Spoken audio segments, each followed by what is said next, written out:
Our Senior Bowl coverage continues, and the guy that makes this all possible, Jim Nagy. Jim, thanks for having us out. How's the week been going for you? It's great, man. You got a sunburn on your face. So I do. Good thing. You think I would think to put some suntan lotion on my face? I look like a lobster out here. I know.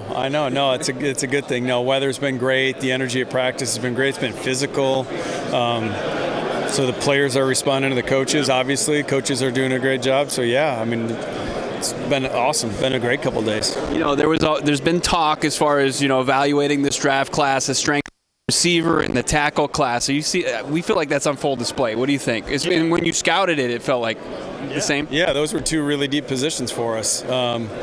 So yeah, and it's playing out. It's playing out in these practices. So those two groups, I think the D-line group so far this week, there's been some really good D-line guys step up. Braden Fisk from Florida State's showing out. Darius Robinson from Missouri.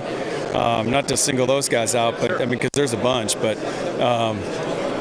and I think the DB group is better than it's being given credit for too. Kind of like a underrated position group this year, and obviously the quarterbacks, they're kind of driving the bus with this whole thing. But yeah, some good groups. I mean, we saw Quinyon Mitchell make some big time plays out there, the one-on-one. He's made some big plays. Yeah, he came in with some first round some buzz, and I think he's validated that. As a group of 5 player, I think he's had a really good week. We talked a little bit before we started this interview about kind of a Senior Bowl darling last year, Michael Wilson. He ends up going to the Arizona Cardinals. Kind of an injury past at Stanford, and he had a really rock-solid just rookie campaign for the Arizona Cardinals. Who do you see that could be maybe the next Michael Wilson, maybe this class?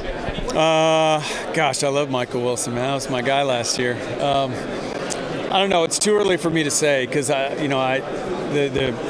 think what people don't get is nobody watches less of what's going on in the field right now than me. Yeah. I watch less than anybody just because I'm putting out fires and dealing with injuries and shaking hands and doing all the governor of Senior Bowl stuff.